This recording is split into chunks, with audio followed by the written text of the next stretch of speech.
Hello, assalamu alaikum. How is everybody? So this is really mean, putting me on after those scary and exciting dancers at the same time. That was like the hip-hop version of folk dancing. Very cool. So the Islamic Fashion and Design Council is a platform set up to support and develop the industry and the industry players. How many designers do we have tonight? Designers? Oh, Ibrahim, multi-talented. Designers? Great, wow, wow. And artists? How many Islamic artists do we have? Let's keep in touch. This is so exciting, a room full of talent. Every community has a characteristic that its people are known for. In Islam, that characteristic is modesty.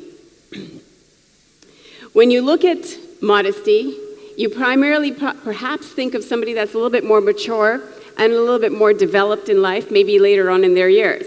But we're seeing it in our youth. It is the youth today that has given modest fashion the phenomenal attention on a global level that we are seeing. And when you look at the youth, you look at the concentration of it is primarily in the Middle East, African regions, but you've got a global representation. And that's what Islamic fashion is right now. It's a global play. It cannot be regionalized because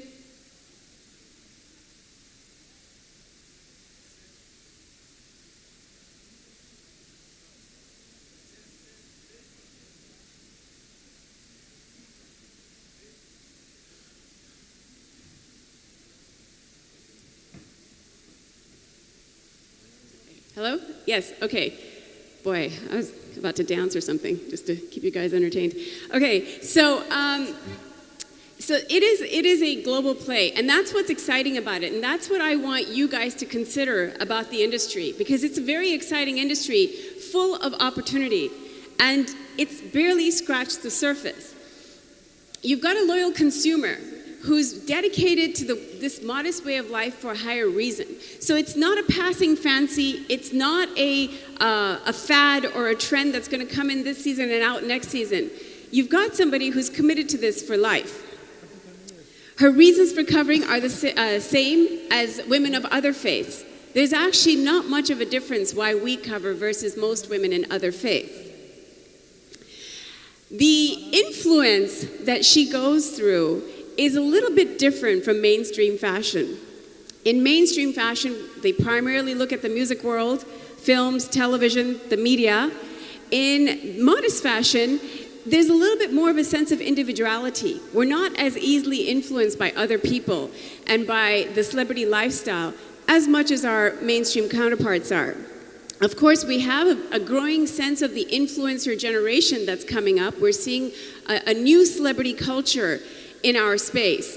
And that's a phenomenon in and of itself, because that's a phenomenon that we still have to see where it goes. We still don't know a lot about it. We don't know, for example, does an influencer, when she or he gets behind your product, can they sell? Do they have the power to sell your products? It's not been proven. Do influencers have the power to maintain the sustainability of a brand? Still not proven. What is proven is right now is that influencers have not proven to the world, especially in our space, that they are different from other celebrity cultures. In other words, they're a little bit too much alike with the Western ideology of celebrity culture. And there's a problem with that, because it's not really helping us to define the identity and the character that goes behind a typical modest fashion consumer. There's usually a deeper meaning behind what we do. And so the influencer culture, the influencer network around the world has got to step up and convey our message a little bit stronger. So that's a very big and very important part of the changes that we're seeing. We're still a very young industry. So there's still a lot that we have to learn and a lot that we have to develop. But it all comes from, first and foremost, committing to our own sense of individuality. Not trying to be like the celebrities of other parts. In fact, in Islam, I don't even think we have this sense of celebrityhood. So we really need to think about when we're influencing or when we're trying to blog or when we're trying to build up these millions of followers, what are we really doing? Because there is an influence. Let's just figure out whether it's a good one or not. A very important part of what our designers that I'm very interested in developing into is a little bit more of an array of selection with their work. When you see the mainstream fashion world, you'll see Louis Vuitton, for example, doing a lot of collaborations with artists in their space. And so one of the things that I'd like to see is more of a collaboration between our artists and designers in our space. There's so much immense talent, and yet there's a huge demand. Because anytime you see these reports that tell you there's a $200 billion spending power, all the way up to even Thomson Reuters is coming close to a $400 billion spending power they anticipate by 2018 in our space, which is primarily made of the Muslim consumer. We are the ones that make the vastness of this industry so magnificent. And so we have to understand that this consumer has committed to a modest lifestyle. It's not just about fashion. So when you're a designer and an artist, you have to think about all the other areas that this consumer is interested in, which includes art, interiors, lifestyle, gadgets. It's a vast economy.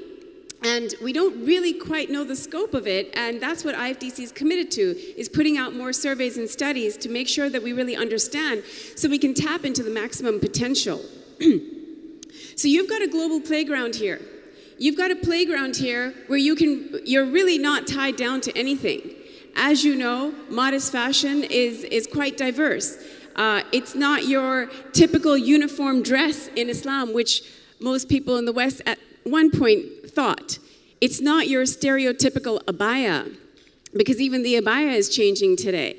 We're talking about an array of fashion and designs that appeal to a global sense of style.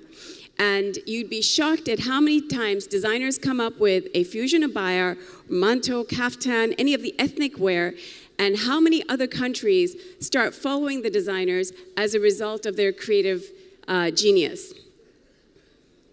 But what is hijab? I think that's a very important question that we need to answer. Because a lot of people think that hijab is just a piece of fabric on your head. And it is not. That's actually not even the beginning of what hijab means.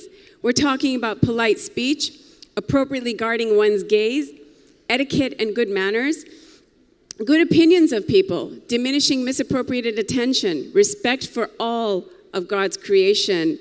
And the physical hijab does include the full body attire as well as a headscarf. It establishes boundaries and promotes goodness in society.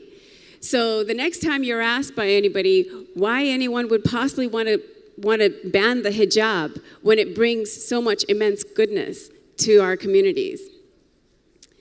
Miuccia Prada once said, "What you wear is how you present yourself to the world, especially today when human contact goes so fast." Fashion is an instant language, and I think we're seeing it more so today in the modest fashion world than anywhere else. Somehow, we have a soft language, a soft approach to helping people understand us better, and it's really making a shift. This modest fashion phenomenon is changing perceptions in the global eye. And I find that to be so fascinating. I often go to do speeches in foreign countries, in non-Muslim countries, and I'm shocked at how many people come up and say that IFDC, with the work that we're doing, is changing their image of the Muslim woman, for example, who covers or who wears a scarf, because they often thought that Muslim women that wore scarves were oppressed and forced into this lifestyle, which is quite far from the truth. Let's see a little video here. Can you push play on this?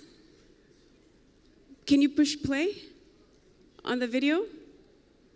Oh, thank you. Sound? Sound? Do we have sound? Maybe you can just stop the video for a second until we get sound and rewind the video. I'm sorry. Not sure why they're not prepared tonight. I think it was the dancing. It just kind of like really threw them off. Ibrahim, why don't you come up here and do some follow-up dancing for everyone? Okay, come on, let's do it. We have a few seconds to kill.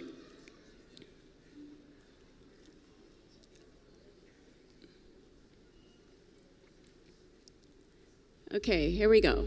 I think we got it.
Thank you. That was a promo that we did for our show, The Modest Chapter, on YouTube. So as you can see, the youth like to live large. And it's the youth that's driving this economy in a big way. They're the ones, and you might know this already, over 64% of the Muslim population around the world is 30 and under. They're the ones getting most educated. They're the ones getting into jobs, starting their companies. They have the spending power. And they're the reason that we are where we are today. Now, what I appreciate about them is that they don't compromise on their values. As you can see, they love to live large. They love to live life to its fullest. But they don't compromise on their faith-based principles. And that's what makes them so unique. And that's also what makes them so attractive. So a lot of what we aspire to do shows in how we communicate through our sense of style. Fashion psychologists say that the biggest purpose of our choice in what we wear is to represent who we are. Our character is depicted in our choices. And the one thing that modest fashion constantly resonates in the minds of the global platform, the global audience, is this sense of elegance, style, sophistication, and respect. These are the key words that keep coming back to people when they look at someone dressed modestly. You just can't deny it. So the job of a designer and an artist is to really understand what is the legacy that they're leaving behind. When you're in the modest fashion space, you're not just in a vacuous, creative industry. You're not just creating new things so that people can wear them and look pretty. There's always meaning behind what you do, because modest fashion is a holistic package. It comes with a lot, and there's a lot of depth, and that's why people adhere to it and stick to it, and most often stay with it for the rest of their lives. So if I could please ask you to create your little legend so that we can see what kind of legacy you're going to leave behind. So can you please, in your mind or on your phones or on a piece of paper, jot down your age today? It's 2017. Jot down what is your age today. Go up every 10 years until 2087. And normally, when people do this math, what happens is they usually stop after a few decades down the road. And they start laughing because they say, well, either we're going to be too old, or we're not going to be alive anymore, or you know what, we're going to relax by that time. But the whole idea of building your vision is that a vision has to be beyond your lifetime. It can never be about you. Your vision has got to serve the world. It's got to serve your ummah, it's got to serve your planet, it's got to serve your fellow human beings. And that is when a vision is sound. A vision is always built on sound ideology. It is not built on our own ideologies. That's why people that tend to be in the modest fashion space tend to have more discipline. They tend to have more sabr, more patience. And they tend to reap a lot more barakah, blessings. And that's when it starts getting really good. And you have to live it in order to really understand it. Coco Chanel, she's a good example of a vision. All right. I blame it on the kids that were stomping on the stage. I think they did something. They set off the whole technology. That's what happened, actually. She was a great visionary. And anyone that's in the art and in the fashion space really needs to understand great visionaries. But the only thing that you need to do is you need to inject the meaning and the depth once you understand what legends are all about in your industry. She had a vision that was beyond her lifetime. She saw less is more value to fashion, which has continued to inspire designers long after her death. There was something that she did in her work that maintained her vision well after her death to today, and it continues. Today, Chanel remains the epitome of timeless beauty with no end in sight. She left us behind with 4 iconic must-have Chanel items: the black dress, the handbag, the jacket, and the perfume. And no one can deny that every woman vies for these iconic items. When we started building IFDC, we had a big job ahead of us. Very quickly, we started gaining a lot of success. We became known quite quickly as world leaders in our space, the most influential voice in the modest fashion and design area. And that actually speaks to the vastness of the opportunity in this area. We have over 10 offices worldwide and growing strong. And I can tell you the one thing that we actually have to focus on is this same level of legacy in our space. And that can apply to modest fashion, and it can apply to any aspect of Islamic economy or your life. Frankly, even a mother, a housewife, a father, a gardener, they all need to have a vision. If you don't have a vision built on a sound ideology, you won't be able to serve. And so when we actually started building IFDC, that was the one thing that we were committed to, was serving our ummah. And so when we started to build and develop, we got coverage in pretty much every magazine, every publication, every news network that you can think of. And it was quite overwhelming because we weren't expecting that.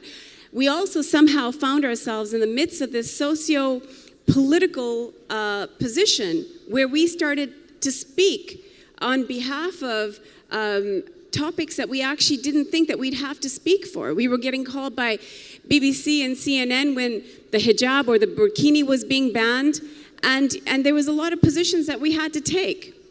And that's really where we're all at collectively today. Today, we all represent the voice of the Muslim and the Muslimah. And so we need to understand our sound ideology in a more proper way, especially the youth. We also have this IFDC Awards, which Alia has come to and taken part in, Alia, which has presented quite a lot of opportunity for our designers and our artists. It actually is a career-defining thing that we do with all of our initiatives, and it gets global coverage, and it's a tremendously strong thing. We've seen our winning designers go to Paris for Paris Fashion Week, get deals with mainstream players and designers, get Ramadan collections placed in several stores around the world. So it's been a very strong play. And our vision is to change the game, So we're here to revolutionize things. We feel that there's a little bit of a static attitude going on with fashion and design in general.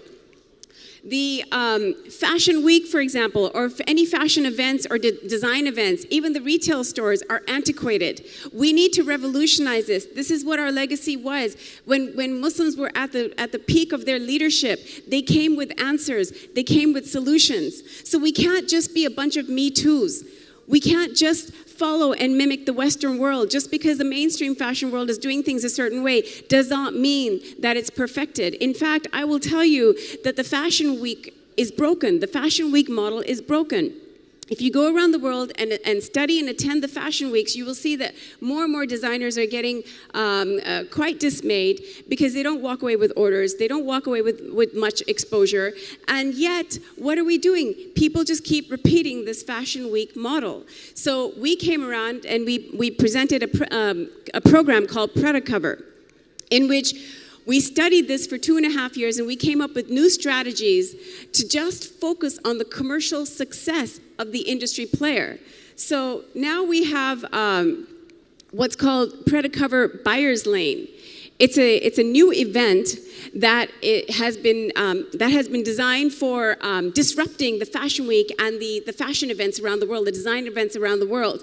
And I welcome you to come and find out more about it because it has every strategy in place that has not been seen to date. So I hope to hear more from you guys. Thank you so much.